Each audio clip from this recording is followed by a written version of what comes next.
orange, sur un oranger. Jésus a dit, je suis le cep, vous êtes le sarment.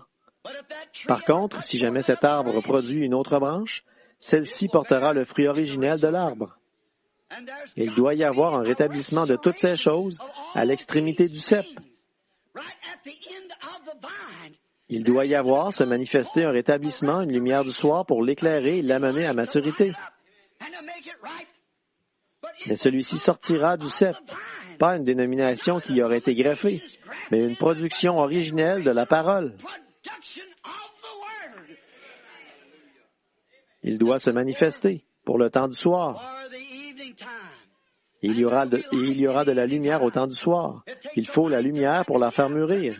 Vous voyez comme l'Écriture est parfaite, un jour dont on ne pourra dire si c'est le jour ou la nuit. Le fruit ne peut mûrir sans le soleil pour le faire mûrir. Peu importe combien vous prêchez tout ce que vous faites, il ne pourra mûrir, il ne pourra être manifesté, il ne pourra être confirmé que par celui qui a dit « Je suis la lumière du monde ». La parole. Donc, il doit venir une puissance. Le Saint-Esprit lui-même pour faire mûrir ou pour confirmer ou pour démontrer ou pour manifester ce qu'il a prédit comme devant arriver en ce jour-ci. C'est la lumière du soir qui produit cela. Quel temps que celui-ci? L'épouse est passée dans la même position comme elle était au commencement. Mais je l'observais. Elle sortait du pas et j'essayais de la ramener. Bon, on pourrait en dire long sur ces choses par rapport au jour où nous vivons. Or, Osée a dit dans 6.1, « Retournez à l'Éternel. » Souvenez-vous, il a dit qu'ils allaient être dispersés et ils l'ont été. Il a dit qu'ils allaient retourner à l'Éternel après qu'ils auraient été dispersés et qu'il bandera leurs plaies. Remarquez, retournez. Ils seraient dispersés. Le deuxième, ils avaient été déchirés et avaient été aveuglés. C'est exactement ce qui s'est passé. Il nous guérira et il bandera nos plaies. Comme Ézéchiel 37, les ossements desséchés, la vallée remplie d'ossements desséchés. Ézéchiel a vu cela à leur retour. Et puis remarquez, Osée a dit, dans 2 jours, il reviendrait vers eux. Il nous recevra et il nous donnera, nous rendra la vie. Or, rendre la vie, ça ne veut pas dire résurrection. Rendre la vie, là, c'est le même mot qui est utilisé partout ailleurs. Je viens de le vérifier. Ça veut dire un réveil. Il nous rendra la vie dans 2 jours. Alors, ce serait le 3e jour. Il nous rendra la vie de nouveau après nous avoir dispersés et aveuglés et déchirés. Vous savez, les Juifs ont été aveuglés dans le but précis que nous puissions avoir la vue. Ils ont été déchirés et dispersés comme nation. Ils ont rejeté leur Messie pour que nous puissions recevoir le Messie, pour qu'un peuple puisse être appelé à sortir des nations à cause de son nom.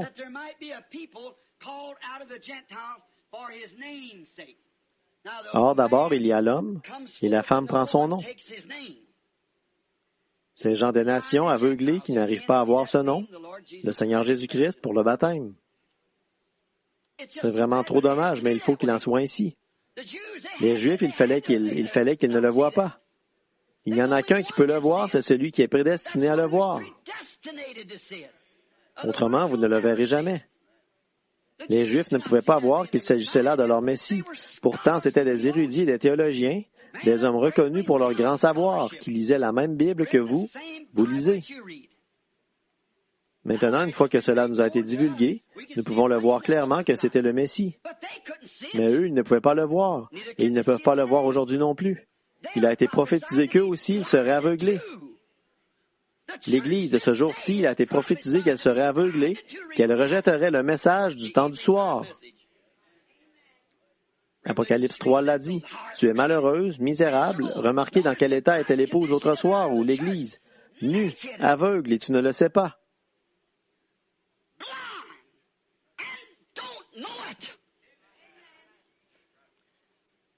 Seigneur Jésus, sois miséricordieux envers nous. La Bible dit qu'elle était nue.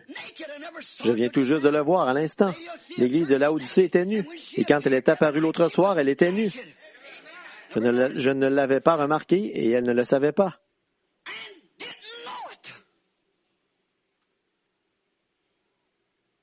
Oh, combien reconnaissant!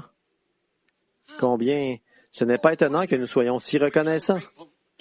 Je trouve que nous ne sommes pas assez reconnaissants des choses que Dieu nous fait connaître. Nue. Et les visions disaient, m'ont montré qu'elle était nue, et elle ne le savait pas.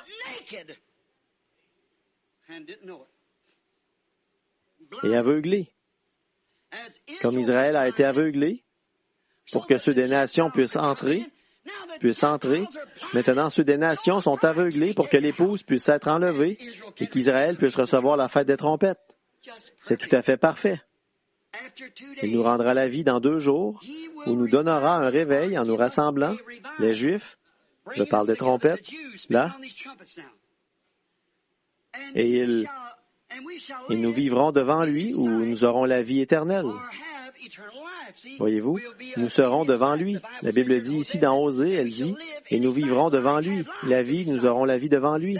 Ça, c'est sa vie à lui, la vie éternelle. Nous aurons la vie devant lui. Celle qui vit dans les plaisirs est morte, quoique vivante. Alors, il est promis qu'Israël aurait de nouveau la vie devant lui. Elle a été morte au fait et à la fête de la Pentecôte. Maintenant, remarquez attentivement. Ensuite, dans 2 jours, or, ça ne voulait pas dire 2 jours de 24 heures, parce qu'il y a eu... Ça, c'est arrivé il y a très longtemps, bien des centaines d'années, voyez? Ça voulait dire 2 jours aux yeux du Seigneur, dans 2000 ans. Alors, savez-vous combien de temps il s'est passé depuis ce moment-là? Il s'est passé 2700 ans depuis. Parce que dans Osée, ici, c'est en l'an 780 avant notre ère, 1964. Voyez-vous, ça s'est passé il y a plus de 2700 ans. Il a dit, dans 2 jours, le 3e jour, il nous rendra la vie de nouveau. Il nous fera vivre devant lui. Les voilà vos trompettes, c'est là qu'elles font leur entrée. C'est l'heure où nous vivons.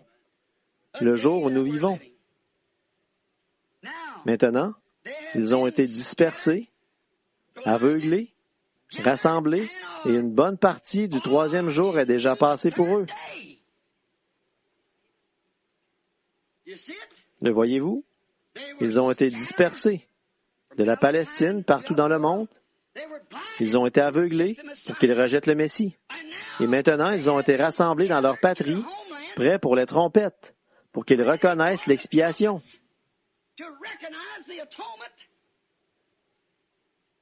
Comme la Bible le dit, quand ils recevront cela et qu'ils le verront avec les cicatrices des clous, après que l'Église aura été enlevée, alors ils diront, d'où te viennent ces cicatrices? Il dira, de la maison de mes amis. Et il a dit qu'il se retirerait chaque famille, qu'il verserait des larmes et il pleurerait pendant des jours comme une famille qui aurait perdu son fils unique. Souvenez-vous, la fête des trompettes, là, devait amener cela. Pleurer, être dans le deuil à cause du sacrifice immolé qu'ils avaient rejeté. Ils sont dans leur pays. Ils ont été dispersés, aveuglés et maintenant rassemblés. Et tout ça, c'était sous ce 6e sceau. Leurs 7 trompettes. Elle a sonné pour les rassembler, la 6e trompette. La 7e, c'est cette grande trompette dont nous avons parlé dimanche passé. La 6e trompette a sonné sous le 6e sceau, comme notre 6e sceau a été ouvert. Tout s'est passé en même temps. Seulement, les leurs ont toutes sonné du même coup, alors que pour nous, il y a 2000 ans que la fête de la Pentecôte se poursuit. Maintenant, il s'est passé 2700 ans depuis ce moment-là. Il a dit le 3e jour, nous serons rassemblés de nouveau. Dans 2 jours, le 3e jour, nous serons rassemblés de nouveau et nous recevrons la vie devant lui. Voyez-vous la promesse? L'heure écrite de façon parfaite sur la muraille. Nous voyons où nous vivons.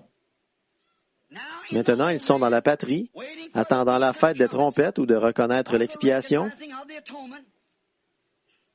Et pour y attendre la venue, d'être dans le deuil, parce qu'ils l'avaient rejeté, la première fois qu'ils l'avaient rejeté. Ils sont dans la patrie dans ce but-là. Ils attendent. Qu'est-ce qu'ils sont tous? Tout est placé en position. En tant que ministre de l'Évangile, je ne vois pas la moindre chose qui reste à venir, sauf le départ de l'épouse. Et l'épouse doit être enlevée avant qu'il puisse reconnaître ce qui s'est passé. Ils avaient été liés, dispersés. Je veux dire, ils avaient été dispersés, aveuglés. Et maintenant, ils ont été rassemblés. Qu'est-ce qu'il reste? Que l'épouse soit ôtée du chemin. Ils attendent le départ de l'épouse pour que leur prophète, d'Apocalypse 11, puisse les convoquer à la fête de la trompette et qu'ainsi ils soient amenés à reconnaître ce qu'ils ont fait. Souvenez-vous, les sceaux, là, juste dans l'intervalle,